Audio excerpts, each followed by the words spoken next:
L'agitazione del personale sanitario veneto ha portato alla chiusura di alcune sale operatorie anche al San Bassiano, con tutte le conseguenze del caso per i pazienti dell'ospedale di riferimento dell'Ul7.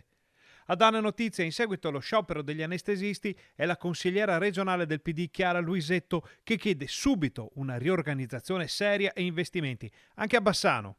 Lo sciopero dei medici anestesisti che ha significato all'ospedale San Bassiano la chiusura di alcune sale operatorie è il segno di un sistema che rischia di implodere. Secondo l'esponente del PD, molto impegnata nella lotta per una sanità diversa pure nel bassanese, lo sciopero del personale sanitario è frutto di un sistema che ormai è sul punto di implodere fra turni massacranti e altre situazioni. Oltre alla necessaria solidarietà nei confronti di questo personale medico sottoposto a turni massacranti, affiancato spesso da medici gettonisti molto più pagati che scelgono i propri turni, è necessaria un'azione incisiva e reale. Ecco cosa serve al San Bassiano e alla sanità veneta in generale per la consigliera marosticense.